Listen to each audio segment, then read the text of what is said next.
Assalamualaikum warahmatullahi wabarakatuh. Bersama Ibu Restu Astuti, kali ini Ibu akan membahas mengenai struktur dari biji.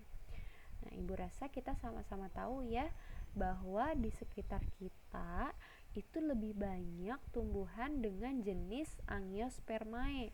Masih ingat Angiospermae itu apa? Nah, Angiospermae adalah jenis tumbuhan berbiji tertutup ya. Jadi yang bijinya dilindungi oleh daging buah. Ada dua jenisnya ya. Ada tanaman dikotil dan ada tanaman monokotil.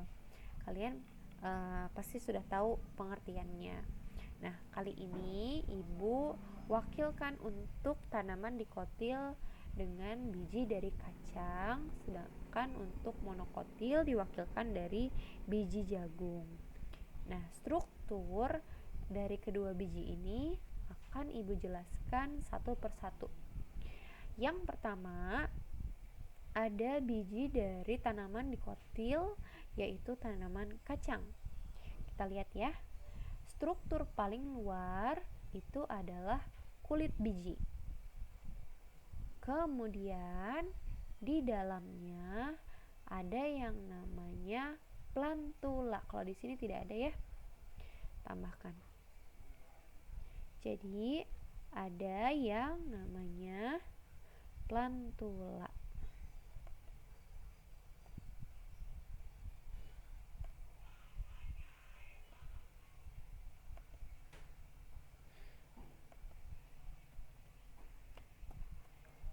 Plantula itu adalah bakal individu atau calon individu baru gitu ya. Nah, plantula ini meliputi plumula, radicula, hipokotil, dan epikotil. Ya, jadi kalau misalkan sebutnya plantula aja, berarti semuanya ikut nih. Tapi kalau misalkan plumula aja, berarti plantula bagian apa gitu ya. Nah, jadi pada bagian plantula yang pertama ada yang namanya plumula. Plumula ini adalah bakal batang.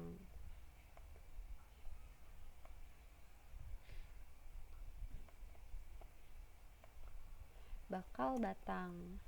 Kemudian ada yang namanya radicula.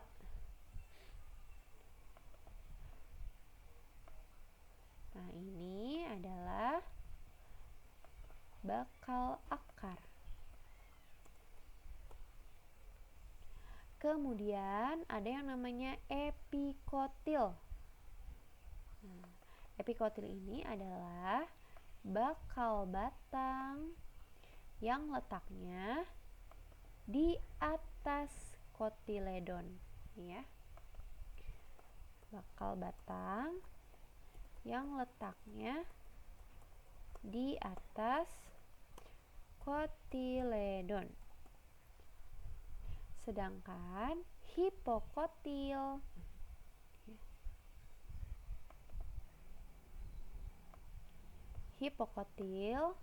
adalah berarti kebalikannya. Bakal batang yang letaknya di bawah kotiledon. Ya. Kemudian yang terakhir ada kotiledon. Jadi kotiledon ini adalah tempat penyimpanan cadangan makanan.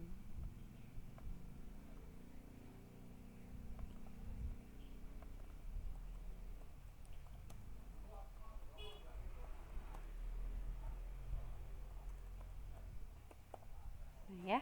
Jadi struktur dari biji dikotil terdiri dari kulit biji, kemudian plantula yang terdiri atas plumula, epikotil, hipokotil, dan radicula. Kemudian ada kotiledon.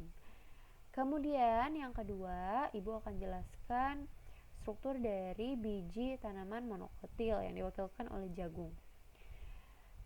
Sama ya, bagian terluarnya ada kulit biji.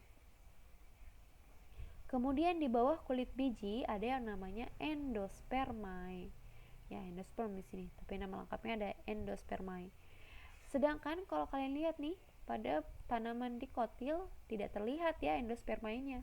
Karena endospermaenya ini terdesak oleh kotiledon yang membesar. Sedangkan pada tanaman monokotil kotiledonnya tidak membesar sehingga endospermaenya bisa terlihat jelas. Ini ya. Kemudian ada epikotil sama ya. Kemudian ada radikula sama juga bakal akar. Kemudian ada plumula bakal batang sama.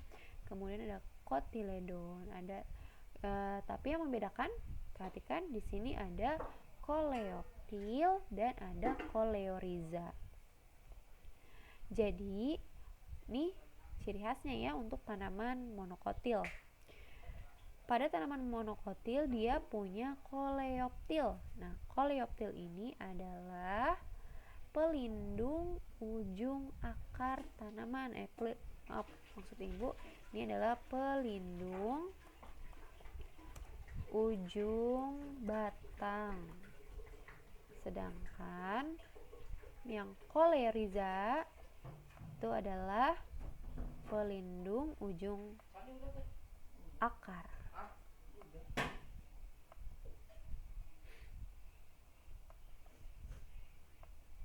Pelindung ujung akar. Itu ya. Jadi yang membedakan antara biji dikotil dan biji monokotil tentunya selain keping ya. Yang pertama, kalau untuk monokotil endospermaenya besar, kotiledonnya kecil. Tapi untuk tanaman dikotil endospermaenya tidak terlihat, tapi kotiledonnya besar. Yang kedua, untuk tanaman monokotil bijinya punya koleoptil, sedangkan dikotil tidak punya koleoptil. Yang ketiga, tanaman monokotil bijinya punya koleoriza, sedangkan untuk tanaman dikotil tidak punya koleoriza. Sampai sini mudah-mudahan bisa dipahami ya. Ibu cukupkan. Assalamualaikum warahmatullahi wabarakatuh.